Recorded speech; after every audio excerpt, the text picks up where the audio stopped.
कल कोलकाता में सीबीआई के अधिकारियों को उनको लॉफुल ड्यूटीज को करने से न केवल रोका गया बल्कि उन्हें कोलकाता पुलिस द्वारा पुलिस थाने में डिटेन किया गया। मैं समझता हूं कि ऐसी घटना देश के इतिहास में अनप्रेसिडेंटेड है। जैसा कि इस कदम को अवगत होगा, सीबीआई को शारदा स्कैम की जांच करने की जिम्मेदारी honourable supreme court of India द्वारा दी गई है। शारदा स्कैम में पूर्वी भारत के और विशेष तौर पर पश्चिम बंगाल के लाखों गरीब लोगों की गाढ़ी कमाई को शारदा ग्रुप द्वारा हड़प लिया गया। शारदा ग्रुप की विभिन्न कंपनियों द्वारा बहुत सारी ड्यूबियस मनी मल्टीप्लायर स्कीम्स के माध्यम से आकर्षक रिवार्ड एंड रिटर्न का लालच देकर बहुत सारा धन अध्यक्ष महोदया इकट्ठा किया गया। जब इस कंपनी द्वारा लोगों का धन वापस नहीं किया गया तो लाखों पीड़ितों के द्वारा एक बड़ा प्रदर्शन हुआ, विरोध लोगों ने दर्ज कराया। इससे पश्चिमी बंगाल के जन सामान्य में भी व्यापक नाराजगी हुई है। शारदा स्कैम का मुद्दा पब्लिक इंटरेस्ट लिटिगेशन के माध्यम से इस मामले में सीबीआई जांच की मांग करते हुए सुप्रीम कोर्ट ऑफ इंडिया में ले जाया गया और 2014 में इसमें ऑनरेबल सुप्रीम कोर्ट द्वारा इस मामले के इंटर स्टेट होने के कारण, इसमें इंटरनेशनल मनी लॉन्ड्रिंग होने के कारण और साथ ही साथ सीरियस फेलोर्स होने के कारण और मामले के अभियुक्तों के एलिज्ड पॉलिटिकल नेक्सस के होने के कारण सीबीआई के जांच का आदेश सुप्रीम कोर्ट ने दे दिया। माननीय सुप्रीम कोर्ट ने भी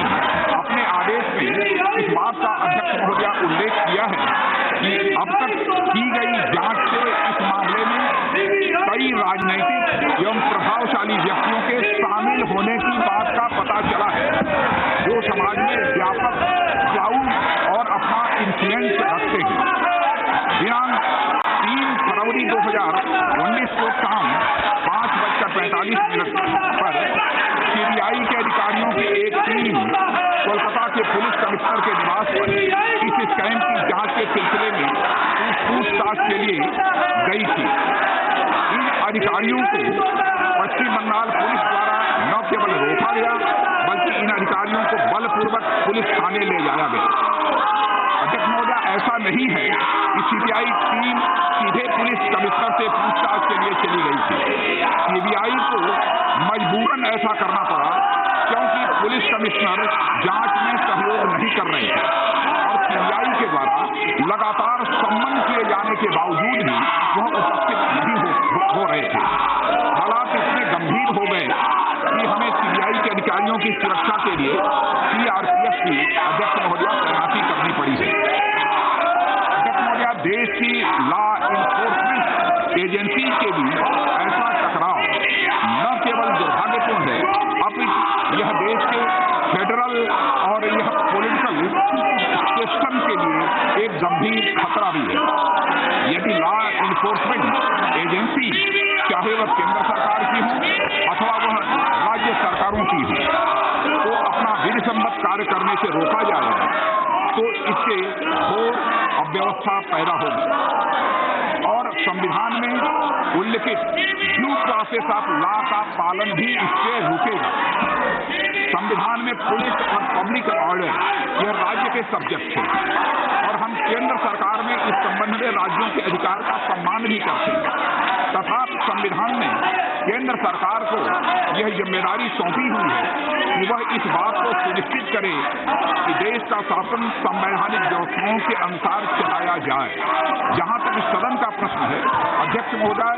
यह सदन इस बात से अवगत होगा कि सीबीआई द्वारा जांच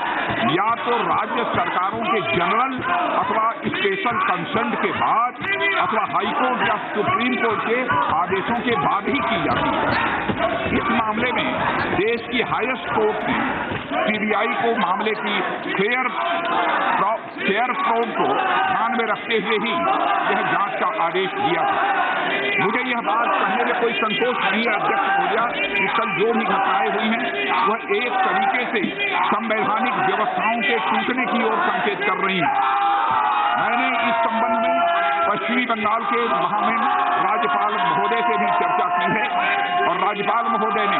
राज्य के चीफ सेक्रेटरी और डीजी पुलिस को बुलाया है कि इस मामले में उत्पन्न एजेंसियों के टकराव को दूर किया जा सके और सीबीआई के अधिकारियों को सुरक्षा प्रदान की जा सके। मैंने इस मामले में महामहिम राज्यपाल को यह भी कहा है कि पूरे मामले की एक रिपोर्ट वह भेजने का कष्ट करें। अध्यक्ष महोदय, मैं अपील करना चाहता हूं वहां की सरकार से, वहां के मुख्यमंत्री से कि लॉ इन्फोर्समेंट एजेंसी को ठीक तरीके से काम करने का वह अवसर प्रदान करें। अतः मैं इसी अपील के साथ राज्य में देश की लॉ इन्फोर्समेंट एजेंसी को सुचारू रूप से काम करने देने के लिए सभी राज्य सरकारों से भी अपेक्षा करता हूं और मुझे उम्मीद है कि हमारी पश्चिमी बंगाल की सरकार भी इन सारी लॉ इन्फोर्समेंट एजेंसीज को सुचारू रूप से काम करने के लिए जो आवश्यक माहौल चाहिए वह उपलब्ध कराने में वह पूरी तरह से सहयोग करेंगी, ताकि सारी यह एजेंसियां निष्पक्ष और निडर होकर जांच करने में कर सकें और देश में कानून का शासन स्थापित करने में सहायता मिल सके। धन्यवाद।